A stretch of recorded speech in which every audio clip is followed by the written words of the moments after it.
ওয়াসিম আকরাম এবং রশিদ খান দুজন শুধু দুই প্রজন্মের খেলোয়াড়ই নন, খেলোয়াড় হিসেবে তাদের ভূমিকাও একেবারে ভিন্ন। একজন ইতিহাসের অন্যতম সেরা পেসার, অন্যজন সময়ের টি-20 ক্রিকেটারদের একজন। ওয়াসিম আকরামের সাথে রশিদ খানের তুলনা টানা বেশ কঠিন কাজ। তবে সাবেক পাকিস্তান অধিনায়ক রশিদ লতিফ ভোটটা দিয়েছেন আফগান তারকার পক্ষে। তার চোখে দুজনের মধ্যে তার স্বদেশী ওয়াসিম নন, সেরা ক্রিকেটার রশিদ খান। লতিফের এই মন্তব্য কিছুটা বিস্ময়কর, কারণ তিনি নিজেও লম্বা একটা সময় খেলেছেন ওয়াসিমের সাথে।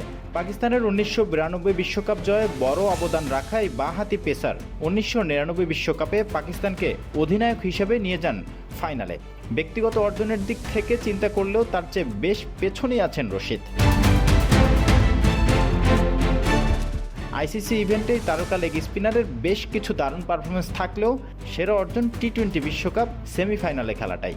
তবে সম্প্রতি জিও নিউজের এক অনুষ্ঠানে এই দুজনের মধ্যে সেরাকে আলোচনায় রশিদ খানকে এগিয়ে রাখেন সাবেক পাকিস্তান কিপার ব্যাটার রশিদ লতিফ।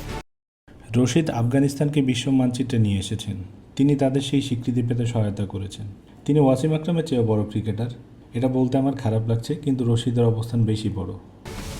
তবে এখনও একজন খেলোয়াড়ের মানদণ্ড বিচার করা হয় আইসিসি ইভেন্ট এবং তার টেস্ট ও ওয়ানডে পারফরমেন্স দিয়েই। আর এদিক থেকে ওয়াসিমের চেয়ে অনেক ব্যবধানেই পিছিয়ে রশিদ খান। দুটি ওয়ানডে বিশ্বকাপে তিনি নিজে ভালো করলেও দলকে নিয়ে যেতে পারেননি সেমিফাইনালে। অন্যদিকে একটি বিশ্বকাপ জেতা ওয়াসিম তর্কাতীতভাবে ইতিহাসের সেরা বাঁহাতি পেসার। টেস্ট ও ওয়ানডে মিলিয়ে নামের পাশে রয়েছে 900 উইকেটের বেশি। ওয়ানডেতে প্রথম বোলার হিসেবে 500 উইকেটের রেকর্ডটিও তার ঝুলিতে। রশিদকে সেরা মানা লতিফ মনে করেন, রশিদ খানকে আমি শুধু একটা পরামর্শই দিব, টেস্ট দলের উন্নতি করুন আর যতটা সম্ভব পাকিস্তানের সাথে টেস্ট খেলুন। টি-20 ক্রিকেটের উত্থান মূলত আধুনিক ক্রিকেটে নতুন গ্রেট খেলোয়াড়দের উপহার দিয়েছে। আর তাদের মধ্যে রশিদ সত্যিকার অর্থেই একজন গেম চেঞ্জার হিসেবে আবির্ভূত হয়েছেন। সাদা বলের ক্রিকেটে, বিশেষ করে 20 ওভারের ক্রিকেটে তিনি এরই মধ্যে নিজেকে নিয়ে গেছেন কিংবদন্তিদের জায়গায়। মাত্র 26 বছর বয়সেই হয়ে গেছেন স্বীকৃত টি-20তে সর্বোচ্চ রান স্কোরার।